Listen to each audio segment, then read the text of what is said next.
Hello. Again, due to where I work, I'm unable to really interview a coworker at work or be able to video or take any kind of pictures at work based on our security.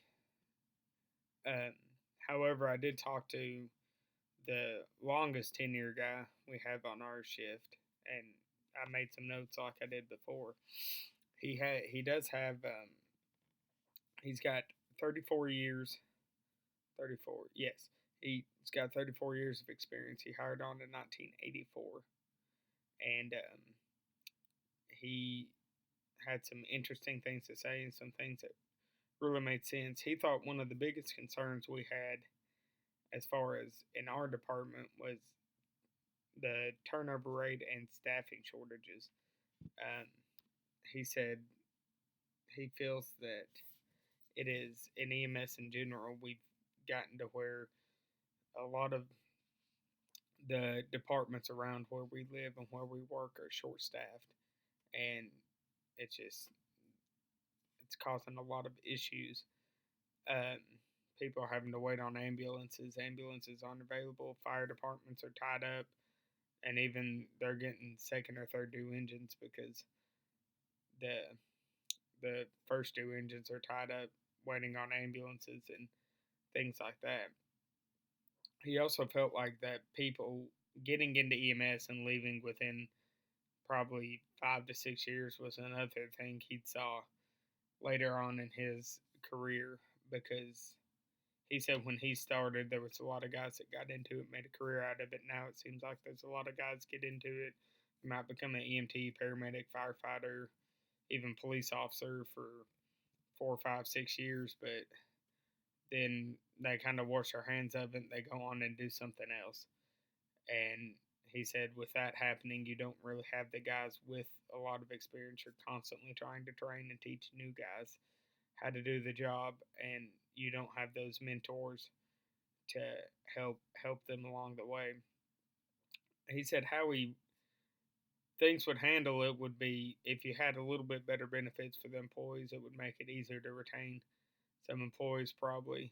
And he said another issue was better assistance for things like PTSD, which we think about it a lot with our troops, and rightfully so.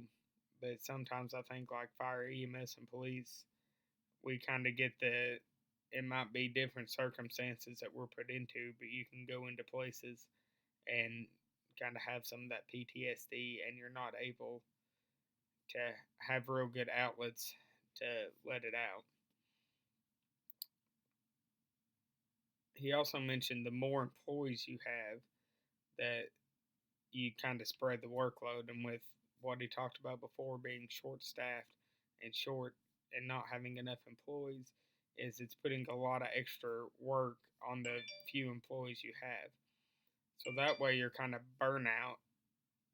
Employees get burned out. It's happening quicker because where the ambulances are so short staffed and fire departments are short staffed and everything else, it's making it harder to guys are running more calls. They're not having any downtime, getting any rest, and again that affects the things like PTSD, and you're just running your crews constantly in the ground.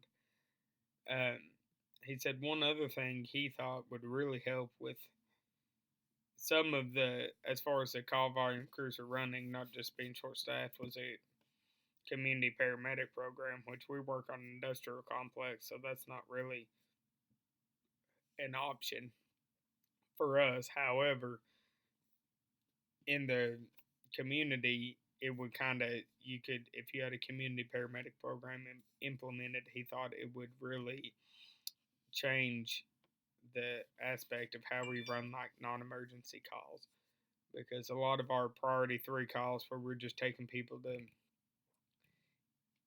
are using the ERs as like their primary care doctors, and they might be going after a procedure or something like that to the ER because they think something might be wrong and they just want to get checked up on it. However, that community paramedic program, if they had a procedure at a hospital and left, he said they could follow up continuously with, you could have a scheduled follow up with people that would come by the house, make sure everything was going okay, make sure their medications were being taken. They could have contact with the hospital, with the doctor that did that procedure, or after they get discharged, even if it wasn't a procedure like pneumonia or anything like that. You would have contact with them, kind of track their vital signs to can track how they were doing, and really that would kind of slow down some of the ambulance transports that we had, just because an elderly person had pneumonia, and then we were get called out there to take them back because they think it might be coming back. But that was some of the ideas he had, and what he really felt was one of the biggest issues is the staffing and the fact that people were not really staying in the EMS profession for the longevity. It seems more like it's kind of a 4 or 5 years and then it's done, and then you go and do something else. Thank you.